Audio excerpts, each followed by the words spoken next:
আপনারা যদি আল্লাহর কুদরত ডাইরেক্ট দেখতে চান এবং ইবলিসের সাথে সাক্ষাৎ করতে চান, ফজরের সময় একটু চেষ্টা করলে পাবেন।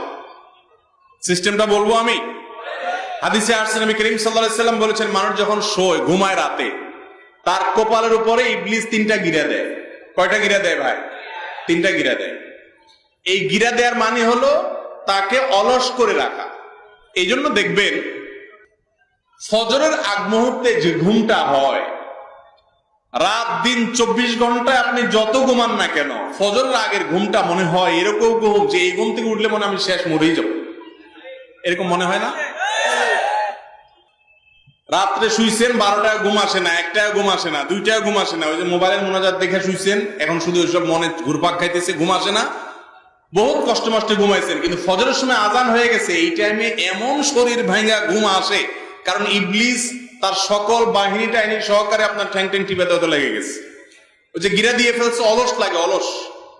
হাদিসে আসছে নবী সাল্লাল্লাহু আলাইহি ওয়াসাল্লাম বলেছেন, কেউ যদি কষ্ট করে, হিম্মত করে, শীতের দিন আসছে সামনে, আরামের কম্বল ফেলে দিয়ে, কাঁথা ফেলে দিয়ে, লেপ তেলে দিয়ে ফেলে দিয়ে, সে যদি সকল কষ্ট উপেক্ষা করে একটু দাঁড়ায় যায়, বিছানা থেকে নেমা নামাজের জন্য দাঁড়ায় যায়, সাথে সাথে ওই 3 গিরার একটা খুলে যায়।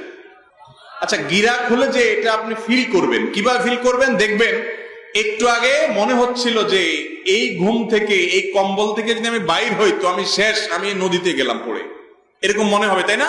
কিন্তু হিম্মত করে বিসমিল্লাহ বলে যদি ফেলে দিয়ে, কম্বল ফেলে দিয়ে একটু দাঁড়ায় যেতে পারেন, সাথে সাথে দেখবেন যে শরীরটা হালকা হয়ে গেছে, ওই যে গিরা একটা খুলে গেছে। এরপরে গিরা আরো 2টা থাকে, তখনও কাছে মুছু লাগে। এবার শয়তান বলে কি, দেখছে যে শোয়াই তো রাখতে পারলাম না, এবার বলে যে শোনো, উঠছো ভালো কথা, যেই ঠান্ডা, এই টেপের পানি হাত দিলেই শেষ, তুমি সাত করে উঠবে কিন্তু, খবরদার।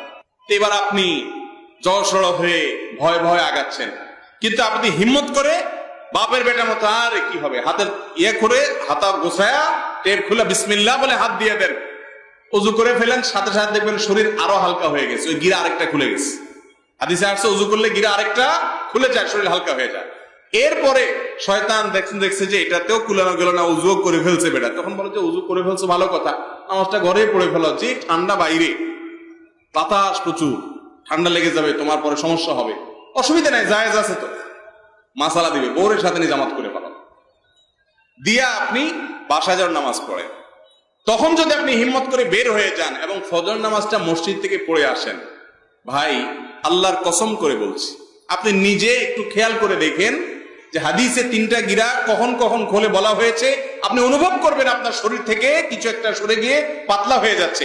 ফজর নামাজ জামাতের সাথে পড়ে যখন বাসার দিকে আসবেন, আপনি যদি রাত 2টায়ও শোন, আপনি যদি 3টায়ও শোন, মাত্র 1 ঘন্টা ঘুম হয়েছে, এখনো ঘুমের ঘোর আছে, তারপরও ফজর নামাজটা জামাতের সাথে পড়ে যদি বাসার দিকে আসেন, মনে হবে যে আপনার শরীরটা নির্ভার এবং হালকা হয়ে গেছে। মুসলমান চেনার উপায় হলো ফজরের নামাজ। হাদিসে আসছে যারা মুনাফিক, যারা নামে মুসলমান আসলে মুসলমান না, এই মুনাফিকদের জন্য ফজরের নামাজ পড়াটা অনেক কঠিন হয়ে যায়। অতএব ফজরের সময় যখন আপনার কষ্ট হবে, তখন সাথে সাথে এগুলো মনে করবেন যে শয়তানের সাথে কিন্তু আমার লড়াই চলছে, আরে ये कुश्ती तो है अमर भर की, कभी वो दबा ले कभी तू दबा ले, শয়তানের সাথে লড়াই চলছে। আপনি উঠে গেছেন, সে হেরে গেছে, আপনি ওযু করে গেছেন, সে হেরে গেছে, আপনি ফজর পড়ে আসছেন, সে হেরে গেছে। শয়তানকে হারাবো তো ইনশাআল্লাহ। যদি না হারাইতে পারেন, তো এই কোরআনে কিন্তু শয়তানের চ্যালেঞ্জের কথা আল্লাহ উল্লেখ করছে। শয়তান কিন্তু বলে আসছে আল্লাহর কাছ থেকে যে আদমের কারণে জান্নাত থেকে বের হওয়া লাগলো, এই আদমের সন্তানদের সবগুলোকে বিপদগামী করে ছাড়বো, একটাকেও জান্নাতে যেতে দিব না। অতএব ভাইরা আমার, শয়তানের সাথে সংগ্রাম করে আমাদের ঈমানকে টিকাইতে হবে। ফজর নামাজ জামাতের সাথে পড়বেন তো ইনশাআল্লাহ? আল্লাহ আপনি আমাদের সবাইকে সহজ করে দিন। এই জন্য ভাইরা রাতে তাড়াতাড়ি ঘুমায় যান, মোবাইল টিপি যা আছে দিনের বেলায় করেন, নিজের সাথে নিজে সংগ্রাম করেন। আপনি যদি ঢিলা হয়ে যান, ঢিলা, এই যে ডায়রিয়া রোগীর কথা বললাম, যে মোবাইল আপনারা টানে, তো আপনি টানতেছেন, স্ক্রল করতেছেন, কি স্ক্রল করেন ভাই? ফেসবুক, ইউটিউবে কি হারাইছেন? মনে হয় কিছু হারাইছেন, খুঁজতেছেন, স্ক্রল করতে করতে আঙ্গুল ক্ষয় হয়ে যাওয়ার দশা হয়ে যায়। কত কিলোমিটার স্ক্রল করে গেছেন তার কোনো হদিস নেই। নেক্সট শুরু দিয়ে একটা ওয়াজ শুনতে ঢুকছি, এরপরে কত ওয়াজের ভিতরে ঢুকে যায় নিজেও জানে না। নিজেকে নিয়ন্ত্রণ করতে না পারলে তার নাম হলো ঢিলা। তার নাম কি ভাই? ডাইরেক্ট হয়ে গেছে। নিয়ন্ত্রণ করতে হবে ইনশাআল্লাহ। আপনারা বেশিরভাগ মানুষ তরুণ, যুবক, আপনারা যদি চেষ্টা করেন যে আমি রাত 10টার পরে আর মোবাইলে কোনো অ্যাপে ঢুকবো না, সম্ভব না? অসম্ভব? চেষ্টা করতে হবে না ইনশাআল্লাহ?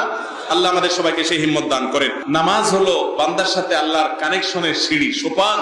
এর মাধ্যমে আল্লাহর সাথে কানেক্টেড হওয়া যায়। যে নামাজ পড়ে না, ওমর রাদিয়াল্লাহু তাআলা বলছেন লা হিজ্জা ফিল ইসলাম লিমান তারাকাস সালাহ, যে নামাজ পড়ে না ইসলামে তার কোনো হিস্সাই নেই, কোনো ভাগই নেই, সে নিজেকে মুসলমান দাবি করার নৈতিক অধিকারই রাখে না। আর আমাদের দেশে অনেকে আছে বলে যে নামাজ না পড়লে কি হয়েছে, ইমান, নামাজ না পড়লে কি হয়েছে, ইমান নাকি তারা আছে। এটা হলো ওই যে গায়ের থেকে গন্ধ বাইর হয়, নাম হলো আতর আলী, ওরকম হয়েছে আর কি। গায়ের থেকে দুর্গন্ধ ছাড়া কিছু নাই, কিন্তু নাম কি আতর আলী। নামাজ এক ওয়াক্তও পড়ে না, কিন্তু বলে কি আছে, ইমান আছে। কিরকম ইমান আছে আপনার, যে আপনি নামাজ পড়েন? অতএব 5 ওয়াক্ত নামাজ পড়বো তো ইনশাআল্লাহ। 4 ওয়াক্ত পড়া যায় মোটামুটি, কিন্তু 1 ওয়াক্ত বড় জটিল, 1 ওয়াক্ত বড় কঠিন। সেটা হলো কোন ওয়াক্ত? মাগরিব, ফজর। তার মানে সবার জানা আছে মাশাআল্লাহ। ভাইরা আমার, ফজরের নামাজ দেরি হয় বা পড়তে পারি না, এর মূল কারণ হলো এইটা, ঠিক না? ঠিক। এশার পরে দ্রুত শুয়ে যাওয়া হলো কোরআন হাদিসের নির্দেশ, কিন্তু আমরা 11টা 12টা বাজে একটা একটা করে সব দেখে এরপরে মোবাইলে মুনাজাত করি, শুয়ে শুয়া বা বৈশা বৈশা মুনাজাত করি, এরপরে স্ক্রল করতে থাকি। ভাইরা আমার, হাসির কথা না, এভাবে আমাদের জীবন ধ্বংস হচ্ছে। দেখেন, রোগ প্রতিরোধ ক্ষমতা ধ্বংস শেষ হয়ে গেছে। বাংলাদেশে যে পরিমাণ ক্যান্সারের রোগী, আমি ক্যান্সারের পেশেন্ট নিয়ে আমার পরিবারের সদস্যদের নিয়ে পেরেশান ছিলাম, দৌড়াদৌড়ি করছি, এই সম্পর্কে ডাক্তারদের সাথে কথা বলেছি, ধারণা নেওয়ার চেষ্টা করলাম। বলে যে এই পরিমাণ ক্যান্সারের রোগী বাংলাদেশে বাড়ছে, এই পরিমাণ কিডনির রোগী বাড়ছে, এই পরিমাণ হার্টের রোগী বাড়ছে, যে ভয়াবহতা আমরা কল্পনাও করতে পারছি না। এক ডাক্তার আমাকে বললেন, ঢাকায় বা সারা দেশে যতগুলো ডায়ালাইসিসের মেশিন আছে কিডনির, এই ডায়ালাইসিস মেশিন গুলো স্লট খালি থাকে না, এত পরিমাণ রোগী হয়েছে, এত পরিমাণ রোগী বাড়ছে ঘরে ঘরে। এই সবগুলার একটা হাজার কারণ থাকতে পারে, এর ভিতরে একটা মৌলিক কারণ হলো যে আমরা আজ সুন্নাহ থেকে, ইসলাম থেকে, সুন্নাহ লাইফস্টাইল থেকে সরে গেছি। এখন ডাক্তাররা বলে যে রাত 10টা থেকে 2টা এই টাইমটার যে ঘুম, এটা আমাদের বডিতে ইমিউন সিস্টেমকে স্ট্রং করে, রোগ প্রতিরোধ ক্ষমতা বৃদ্ধি করে।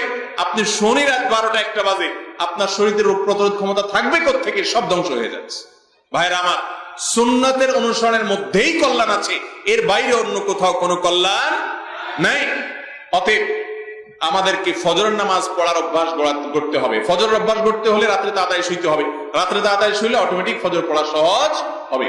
এই জন্য আমি ওয়াজ মাহফিল গুলোর ব্যাপারে আকুল আবেদন করি। আমার ভাইকেও আমি বলেছি, উনি নিজেও জানেন যে আমরা চেষ্টা করি মাহফিল গুলো যত তাড়াতাড়ি শেষ করা যায়। কারণ অনেক জায়গায় আছে 12টা 1টা 1:30 2টা পর্যন্ত মাহফিল হয়, এরপরে যাইয়া শ্রোতা তো পরের কথা, বক্তা বেচারার ফজরের তো টানাটানি হওয়ার কথা, কি বলেন? অতএব এটা তো কখনো সুন্নাহ সম্মত বিষয় হতে পারে না।